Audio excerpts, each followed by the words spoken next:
Checky, check, mic, check. Good morning, good afternoon, good evening, troops, wherever you are in the world, and welcome back to the channel. Mark, that's me, my words. As always, before I get into this very quick video, please continue to hit that subscribe button down there. And if you do enjoy the content, don't forget to give me a thumbs up. Cheers, troops. Here we are, Monday the 3rd of October, 2022, the start of a new trading week, the start of a new trading month. Let's start afresh, shall we? If you haven't seen my video from Saturday where I talked about Trey and his prediction on the SPY, go and check that out because it's quite relevant here.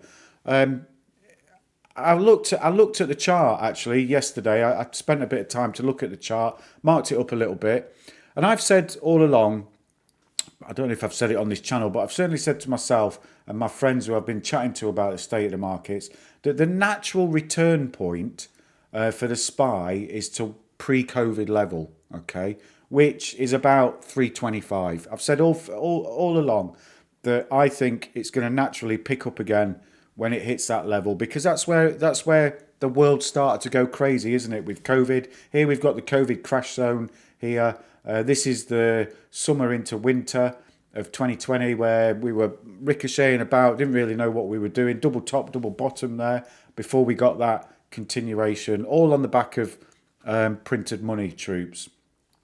And since that high of 474 and a half, it's just been a continuous sell-off to where we are today at 357.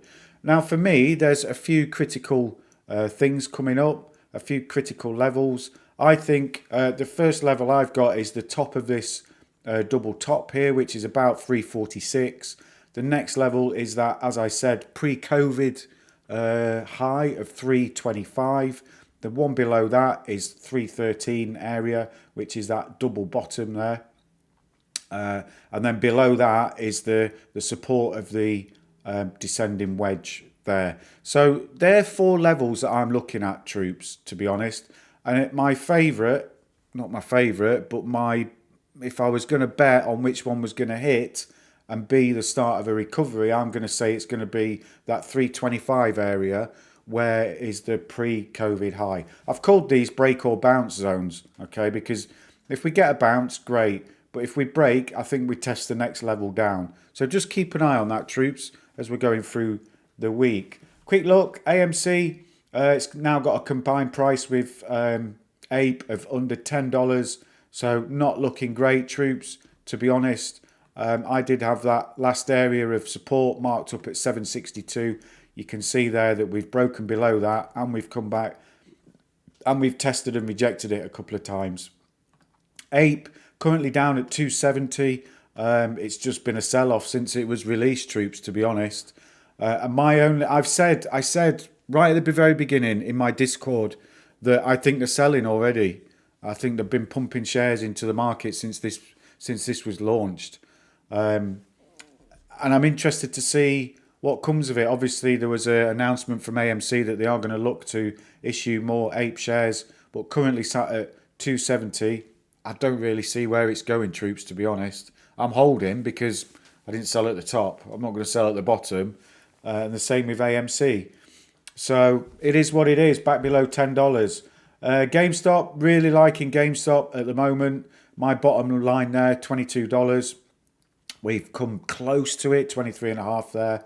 But we've been in this consolidation, look. It's quite nice, actually, quite strong. Considering the rest of the market, we're just, we're in that channel, aren't we, troops? Where are we?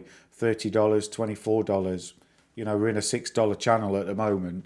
So wait and see what happens. Obviously, there's news out this week, last week, back end of last week, over the weekend, about the state of Credit Suisse and Deutsche Bank as well, both rumoured to be in trouble. Credit Suisse, but a lot of people saying it's already insolvent, it's already going under. So let's see. The CEO has come out and said, don't link our share price to our strong liquidity. Let's see. Uvidime, troops, as they say in Czech. Uvidime. Let's see. So I'm really interested to see how all this plays out as well. The UK market last week was in a little bit of turmoil on the back of what the government was saying they were going to do to stimulate the market, stimulate growth. Some news this morning. Let me see if I can get it up, actually. the UK government, they're going to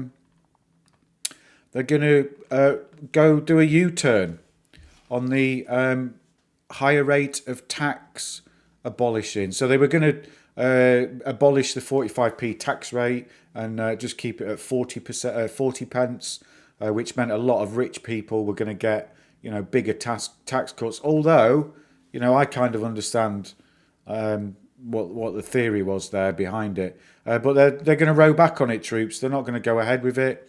The Chancellor's now saying, we've heard what you're saying, and we're not going to go through with it. So let's see how the market reacts. But obviously, the big one is Credit Suisse. Really interested to see how that plays out this week, how that has an overall effect on the global markets. All right, troops, that's it from me. As I said, I do hope you've enjoyed the content. And if you have, don't forget to give me a thumbs up on your way out. And as always, wherever you are in the world, do take care of yourselves and each other. And I'll see you in the next one. Cheers, troops.